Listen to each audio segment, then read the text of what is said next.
just a couple housekeeping things. I think that because this is going to be live streamed, you might want to shut off your Bluetooth and Wi-Fi so that it doesn't interfere with any of that. And the other thing that I wanted to mention is that it's going to be live streamed, so be careful what you say. All right? I'm sure you will be. Thank you. So let me see. Are we ready? Where's the students? I'm going to have the students enter. So the students will be entering from that side if you want to take pictures.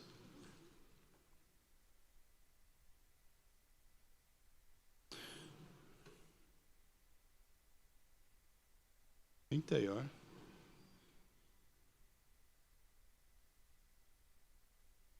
Hello.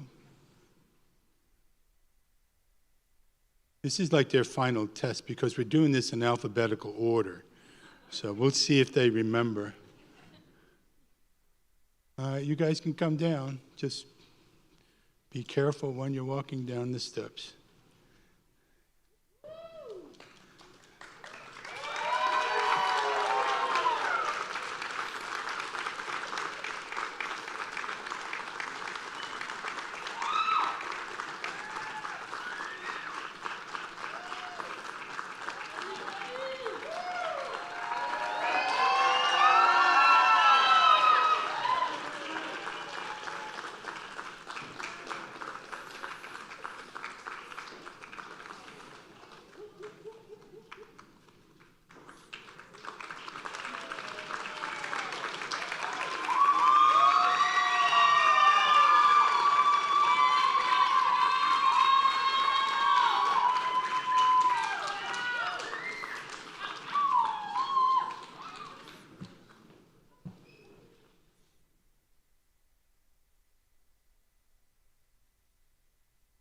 Looks like we're all here, so you guys can be seated.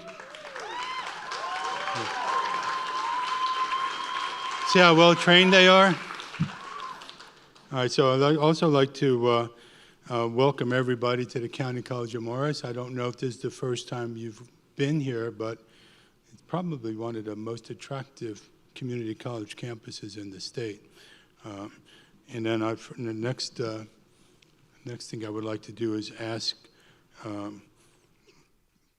Karen Vanderhoof. Karen is the Executive Vice President for the college, and she'll be speaking for the college. All right, thank you. Welcome, everyone. This truly is a celebration of our students' hard work and dedication. So, you know, I heard a little bit of clapping, but let's give the students a big round of applause for all their hard work.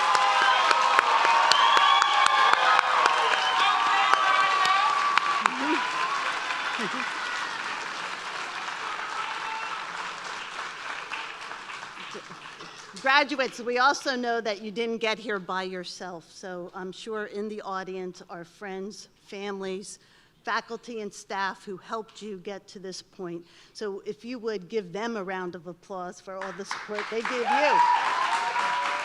you. So again, I want to congratulate you, and I also want to wish you well on your boards because I know you have one final hurdle. So again, good luck and congratulations. Thank you.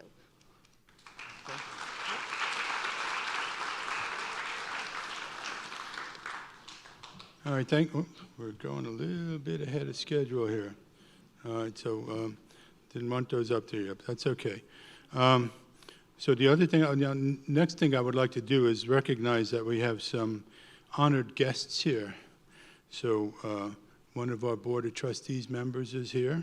She'll be speaking to you in a little bit. Lauren Inganamort is here. Professor Maria Isaza, who's the Dean of the School of Health Professions and Natural Science, is here. And a very special person for the college, just recently retired, and done so much for the college, the students, not only the students, but the faculty as well. Dr. Betty Simmons is here.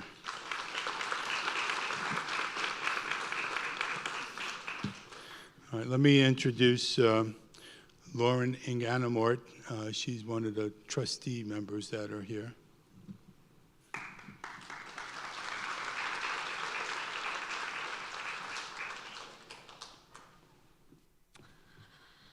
Thank you, Professor Rutkowski.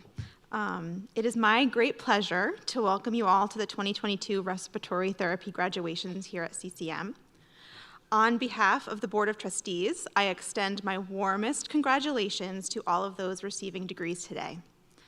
To all the family and friends here with us today, and to those who could not be here in person, but are thinking of and watching our graduates as they celebrate this moment, thank you. Thank you for the encouragement that you have offered, and in many cases for the sacrifices that you have made so that your student could earn the degree that they will take home today.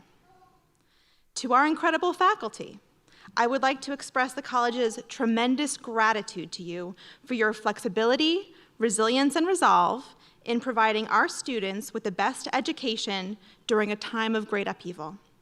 When we needed a bit of creativity to accomplish the aggressive goals of this program, you delivered.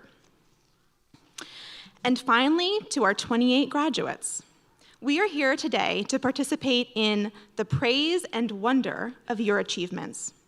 Having started your education in the middle of a pandemic, you have shown that you not only challenge boundaries, but also break through them and redefine them.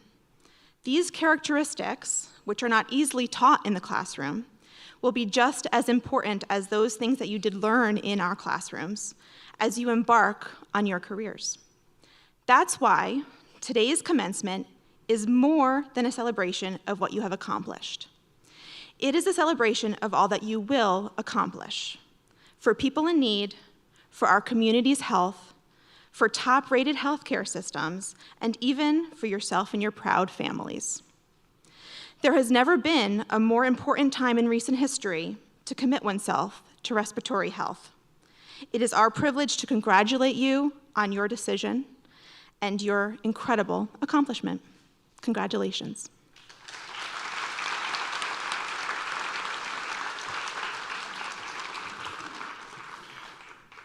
All right, thank you. And next person is a very special guest. She's talked to the students before. She's a wonderful patient advocate. I would like to introduce Ms. Patty Davis to you.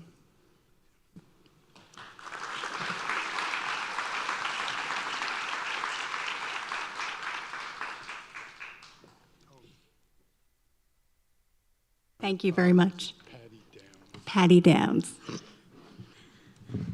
I am very grateful for the opportunity to be here tonight with everyone, even more, I am excited to share my journey to wellness as a pulmonary patient and patient health advocate. So much has changed with healthcare in very trying times within our hospitals these days. So much about capturing patients is online and through my charts and less at the bedsides. Normally, hospitals are a big source of security in navigating, teaching, and caring for patients. Research, pharmaceuticals, medical schools, Joint Commission, magnet status, biomedicine, artificial intelligence is focused more on the future than patients' present wellness. My experience with a respiratory illness began as a child, but wasn't diagnosed till much later. I have bronchiectasis.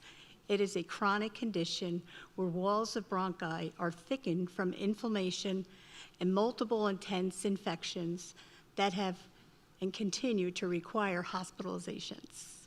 Collapsing airway, pulmonary edema, rheumatoid arthritis, most of this has been so difficult.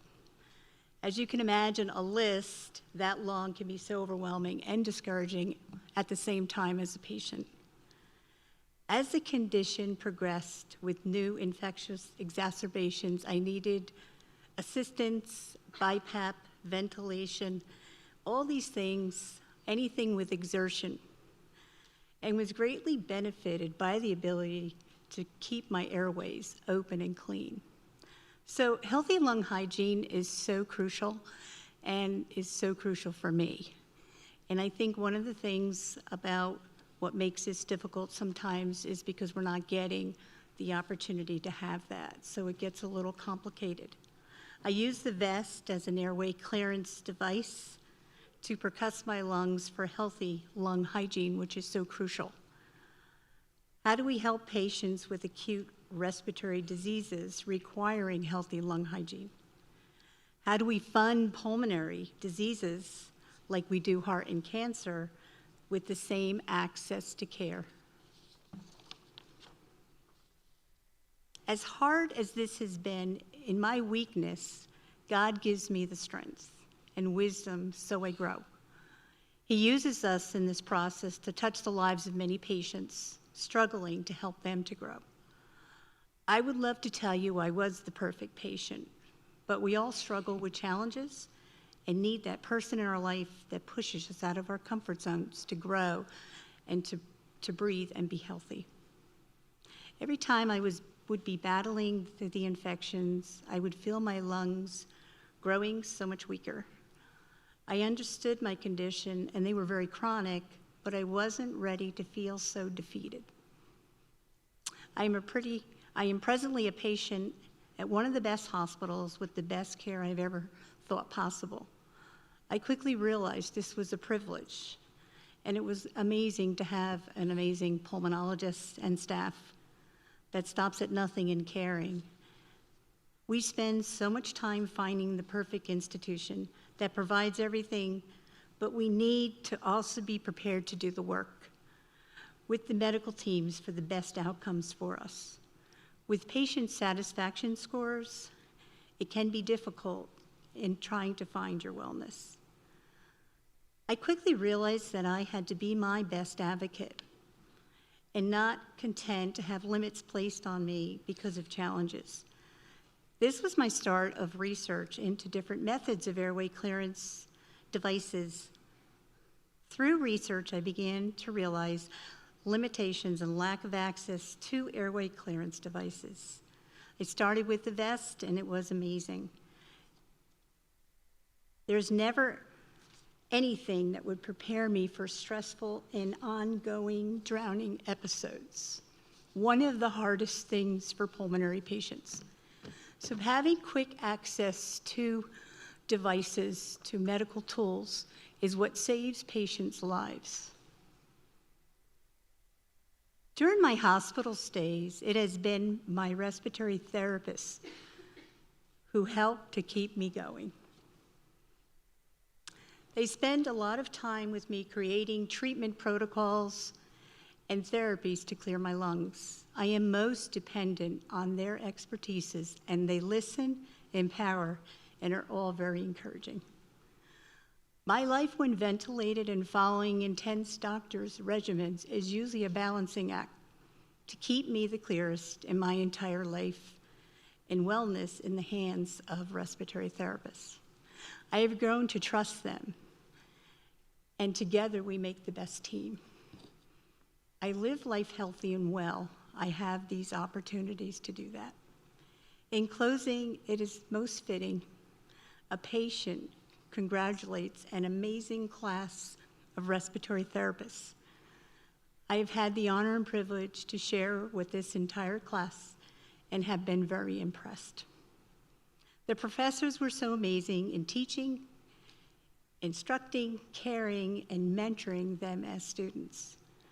I want to especially thank Rachel Van Dyke and faculty for giving me this opportunity to share. I am thrilled we have more respiratory therapists, and we still need more. How do we scientifically, clinically, and practically capture, connect, and engage the patients? Physically, emotionally, and spiritually, in awareness and education with healthy medical tools. Respiratory therapists play an invaluable part in pulmonary patients' wellness at the bedsides. Airway clearance and healthy lung hygiene in patient care for healthier patient experiences. Thank you.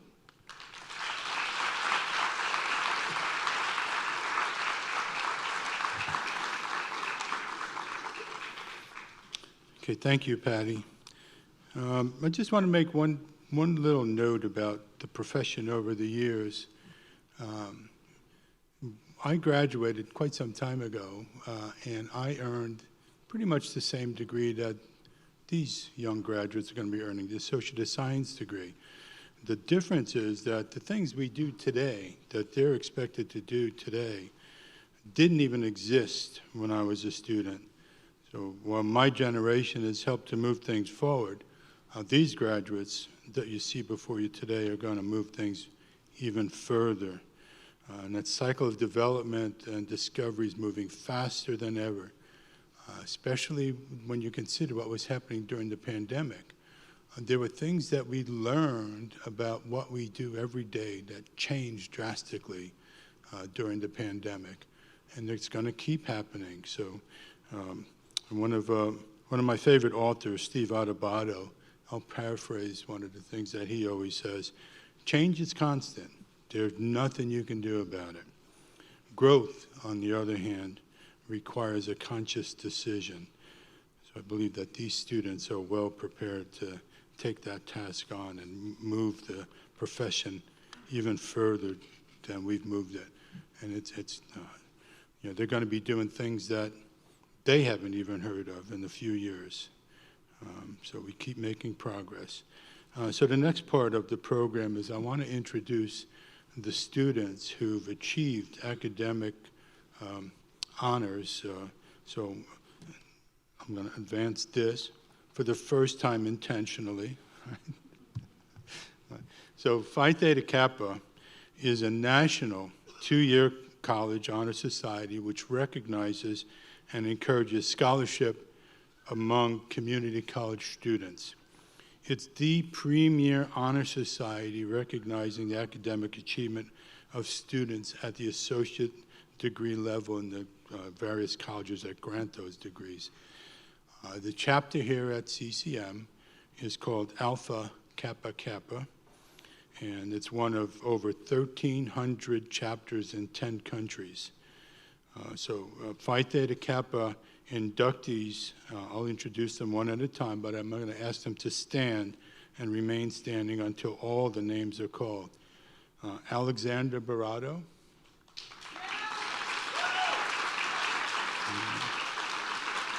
Okay. Gavin Blythe.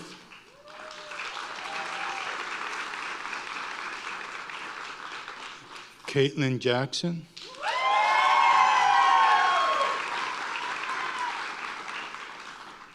Maria Uzcategui Segura. Rachel Van Dyke. And Brian Williams.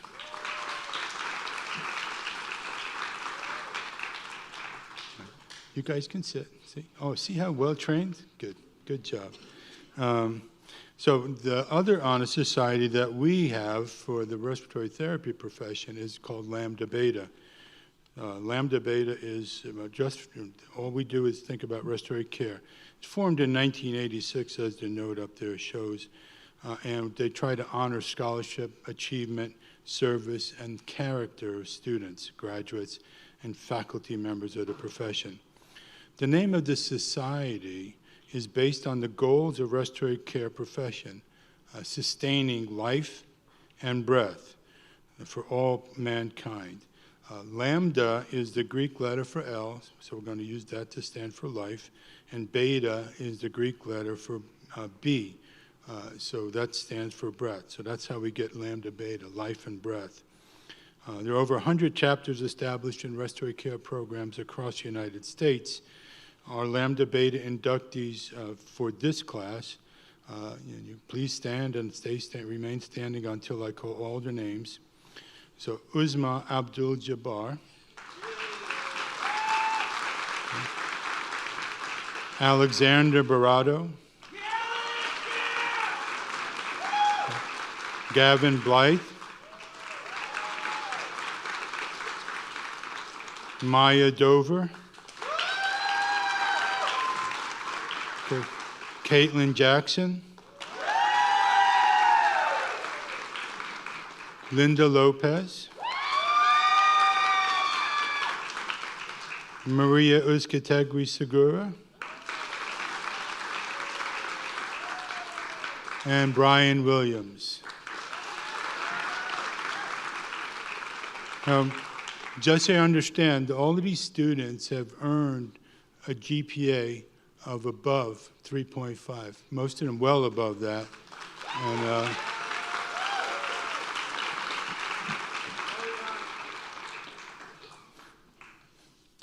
okay, you guys can sit. Oh, see? It works every time. All right. All right, so next on the agenda is going to be the presentation of the graduates. So we're going to do that now. I'm going to ask Professor Fong to come up here. And so I don't know how you want to do.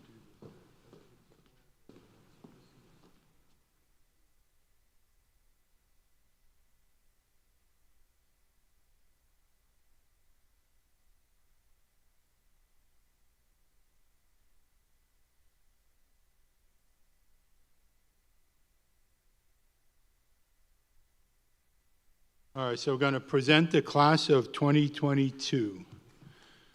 So, Uzma Abdul Jabbar.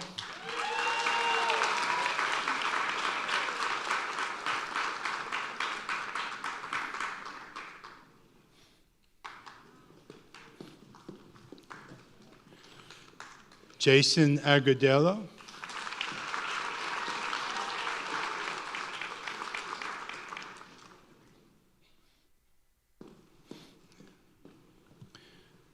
Aaron Antonio.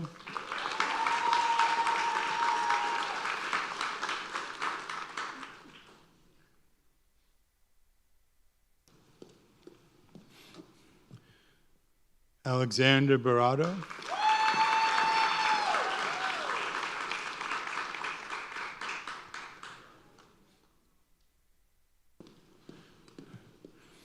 Gavin Blythe.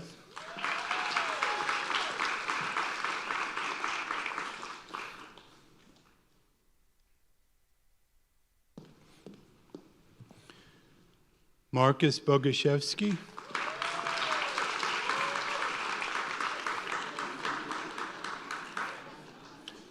Sometimes it's good to be Polish and actually say his name. Rosa Del Cid Miranda.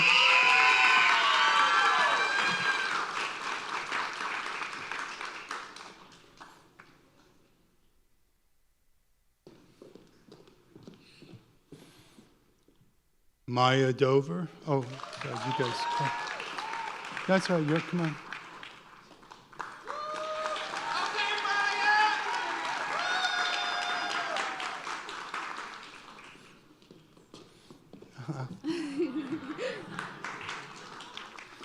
I should let you know that Maya's mom graduated from the program, so it becomes a family affair after a while. All right, Manitala Mona Elishaki.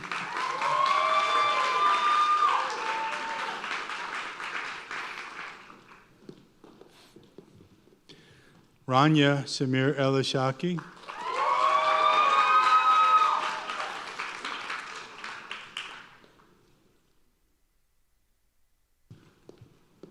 Madison Gondola.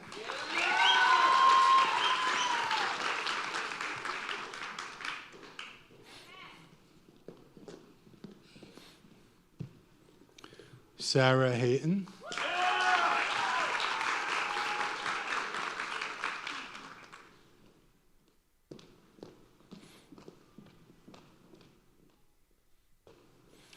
Mariam Haneo.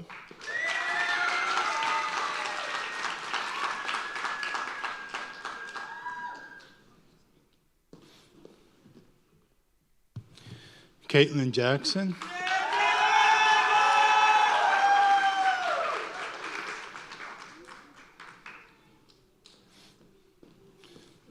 I won.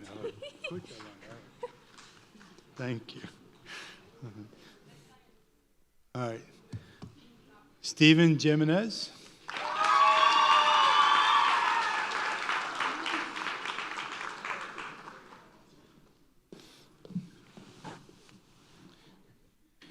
Linda Lopez.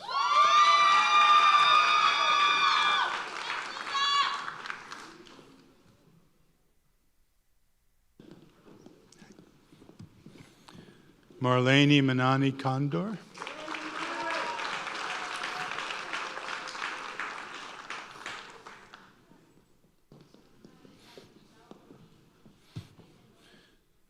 Danica Shane Oleas.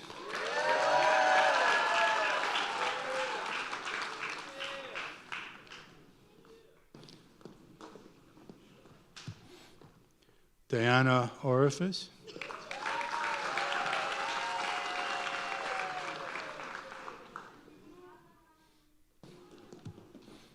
Christian Pacheco.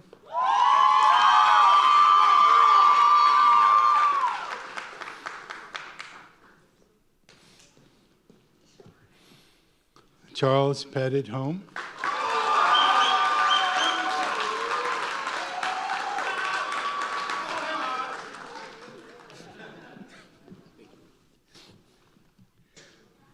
Yaima Rojas Blanco.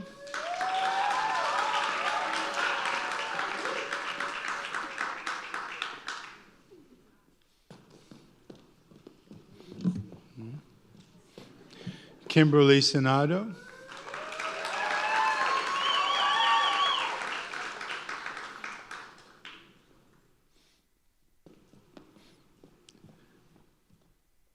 Frederick Alexander Smith.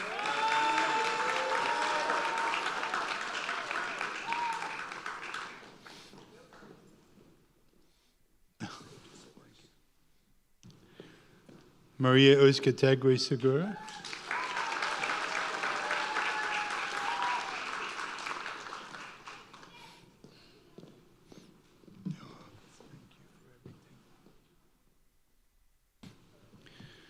Rachel Van Dyke.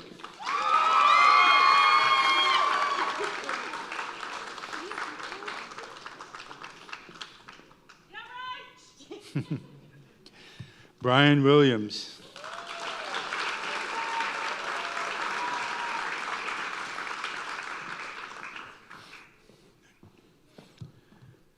And Gabrielle Woltman.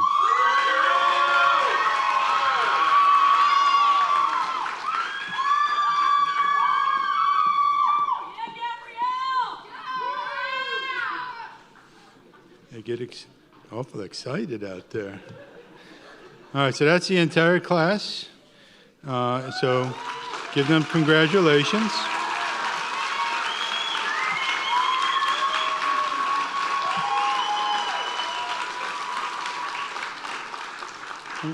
One thing that I did want to note is that we call this a graduation ceremony. Some of the other professions call it a pinning ceremony. But I don't want you to, when we say pinning ceremony, I don't want you to underestimate how important it is. It's not really a very simple ceremony, as placing a pin on your lapel. It's actually much, much more than that. And the true significance behind these ceremonies goes back to the 12th century, and more recently, the nursing profession is very closely related to the nursing profession. And we try to share that tradition and significance of the pinning ceremony with our sisters and brothers in nursing. We want to recognize you for your hard work, accomplishments, and professional dedication. So we welcome you into the respiratory therapy profession, and you've been prepared for a career that is rewarding and filled with challenges that I'm sure you're going to be able to meet. So congratulations.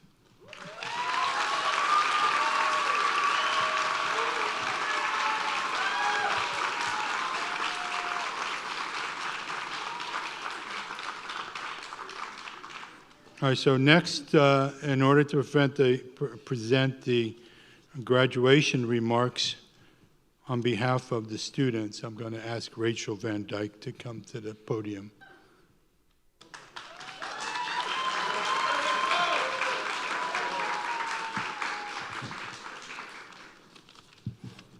Got your notes? I hit it right here. Okay. You can get rid of it. You didn't change it? Good evening, professors, instructors, fellow classmates, family, friends, and special guests. My name is Rachel Van Dyke, and I'm honored to be this year's class president. As everyone knows, life can be unpredictable and throw us a curveball every once in a while. Each and every one of my classmates has a story. Each of us has a why. Some of my classmates were affected by the pandemic and wanted to give back to others. Some wanted to learn something different, and this was a second career path. While for others, college was always new to them. No matter what, we all have a reason that brought us right here to this moment tonight. My why is pretty simple, to help others, but my story has a few chapters before this one that brought me here tonight. Ever since I was young, I have always dreamed of working in healthcare. My first chapter is where I earned a bachelor's degree in speech pathology. Unfortunately, my last semester before graduation offered me what I referred to as not the best experience. And then right after I had graduated, I was informed that I did not get into graduate school. This was a very difficult time in my life because I did not have a backup plan, no plan B, a huge curveball. I began to do some research and found that with respiratory, I would still be able to use the knowledge I have with speech while still being able to help others and working the field I had always dreamed of. The first time I met with Professor Witowski, I had told him my story and how I felt like this program would be good for me. Like many others I tell my story to, he was shocked that I did not stick with my original plan, but was glad that I had reached out to him about the program. After completing a few extra courses, I had received my acceptance letter. Like many of my peers, starting this program, I was very nervous, but excited to start something new. I will never forget our first day on campus. Professor Fong came in, introduced herself, and told us how this will be a long but quick year together, and boy was she right. This year has not only taught me so much about respiratory, but also so much about myself, how sometimes life's curveballs lead you to something even better, someplace you are meant to be. For my classmates and I, this year has been a very long, yet rewarding one. After 2 years of the pandemic, we were the first class fully back on campus. I will never forget one of our first meetings together as a class. Professor Witowski was talking to us about how the year would be and began asking if anybody wanted to be on the club council. No one really replied, so he told us to think about it and moved on. Throughout the day, whenever I raised my hand to ask a question, he would say to me, "Do you want to be class president?" And I would laugh and say no. That night I went home and thought about it. I emailed him and Professor Fong to say I had reconsidered and that I would take the position. As I stand here tonight in front of everyone, especially my fellow classmates, I am glad that I did. Over the course of the year, we have all developed our own skills, knowledge, and friendships. I know I am not alone when I say I have developed friendships that I know will carry on well after graduation is over. From working together at the Welcome Back Bash in the fall to hosting the Advances in Respiratory Symposium on campus last month, none of it could have been possible without each and every one of your help. I'd like to take a moment to say thank you to Professor Witowski for always reassuring me that everything will be okay when I felt like I would never be able to do this. To Professor Fong for always reminding me to have confidence in myself and to never give up. Without the knowledge and guidance from the two of you, none of us would be sitting here tonight. To Patty, a dear family friend of mine and a true inspiration. To my family friends and boyfriend David, for always supporting me through all the long nights of crying, or even maybe a bit of complaining. And most importantly, thank you to my fellow classmates, especially those that I've created friendships with along the way, the crew. Without you all and the support of each other, this year would have felt like eternity. To the class of 2022, I look forward to seeing where your future chapters take each of you, and hopefully get the honor of working with some of you one day. Congratulations, and in true respiratory fashion, everyone, I invite you to finally breathe.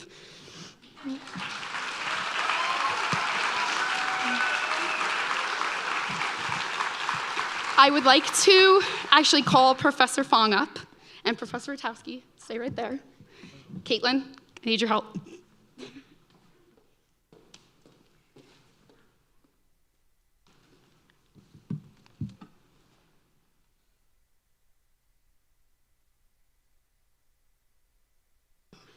These are for the both of you as a thank you for everything this year from all of us. So thank you so much.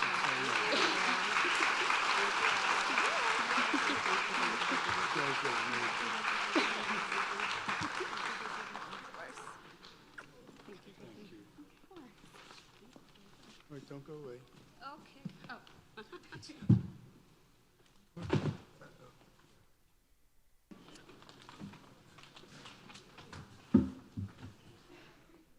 All right, as long as Professor Fong is here, I'm going to ask her to say a few words on behalf of the faculty of the program. Good evening, everybody.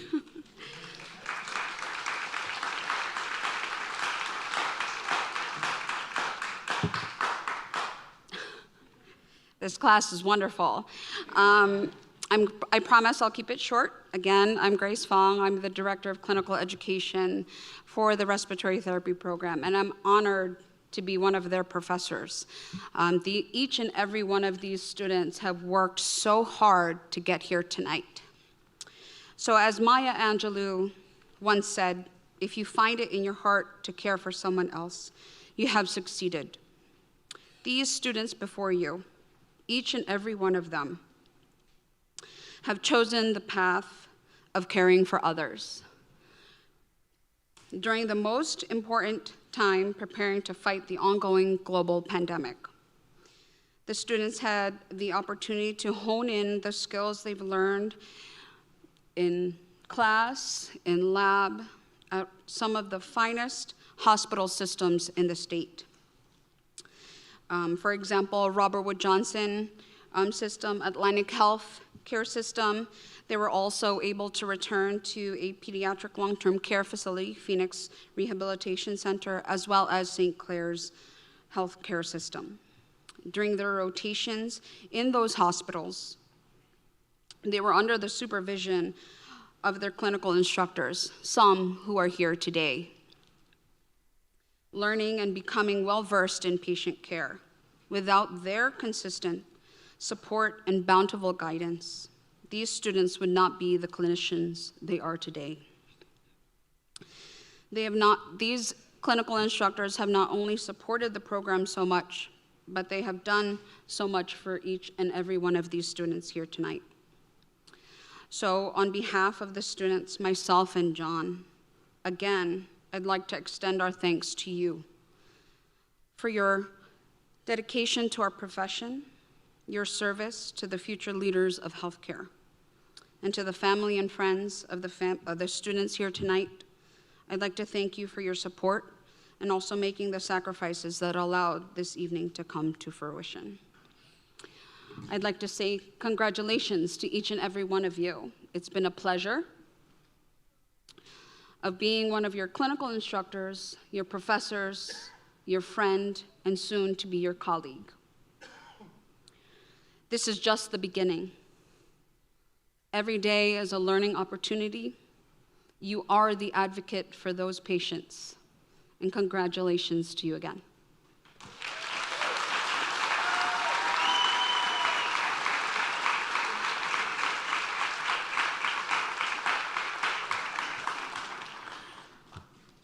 All right, so just one more message to the students from me. I want to welcome them to the field of respiratory therapy, but then I want to give them some cautionary advice. So you think that you're a professional, do you? I can honestly tell you that you're not there yet, but you're well on your way. So let me give you some advice about what a professional really is.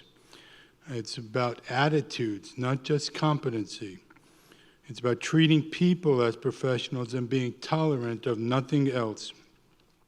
Professionalism is not a label that you can give yourself. It's a description that you hope others apply to you.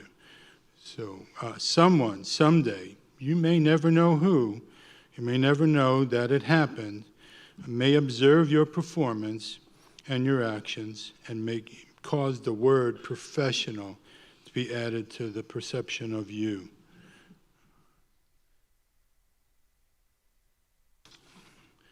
So also hope that someday you'll look fondly on your memories of your time at CCM. I know sometimes it's exasperating, it's difficult. No one knows how challenging this subject matter is than perhaps myself and Professor Fong and the other graduates. Now they know as well. So it's welcome to the profession. But before we wrap up the ceremony, what I want to do now is we're going to co-opt something from the medical profession. It's called the white coat ceremony. While donning the white coat is a sign of a changing role, the white coat is also a powerful symbol of transformation. White is a symbol of purity, and the white coat symbolizes the purity of purpose being affirmed to becoming a healthcare professional. In the medical profession, when you graduate from medical school, they have a white coat ceremony, and it's really a big deal for them, and something that you should be proud of. So what I'm going to ask you to do is you all have your white coats on the back of your chair, and this white coat ceremony represents the end of the student's classroom experience as they start their clinical practice. And the students get their white coats from faculty members with whom they've worked closely over the past 2 years, but I'm going to ask them to don their own white coats. So, okay.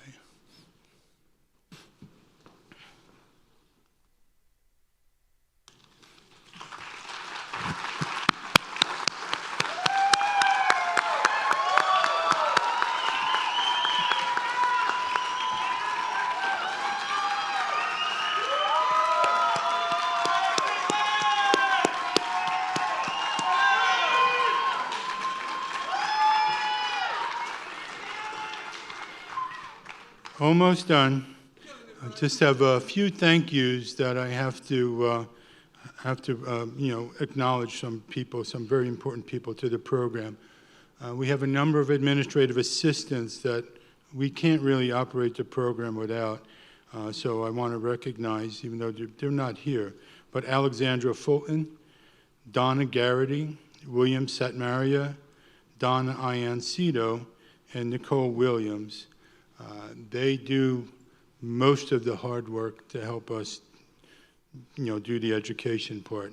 Also want to recognize Linda Lopez for the wonderful presentation that we watched earlier.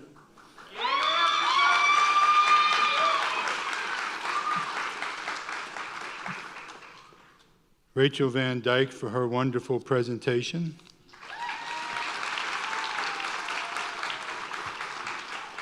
Of course, Patty for her wonderful presentation. And if you ever want to enjoy some home-baked bread, you got to get her to bring you some.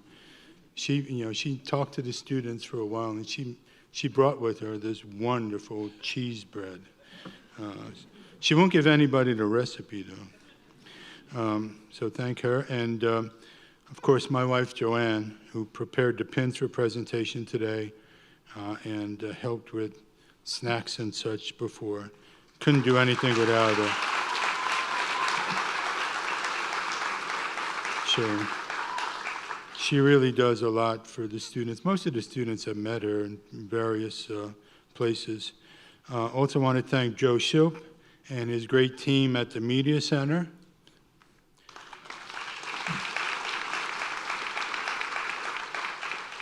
And most especially, I have to thank the entire graduated class for being such an important part of my life over the last year.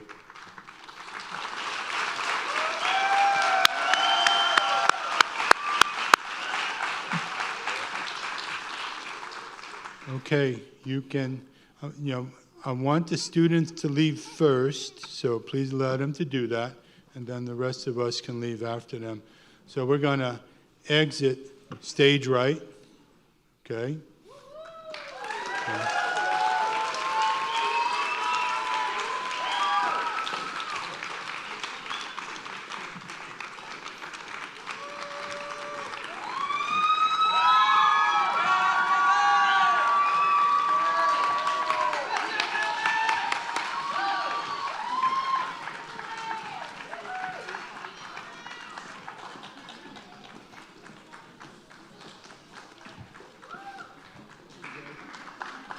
Thank you.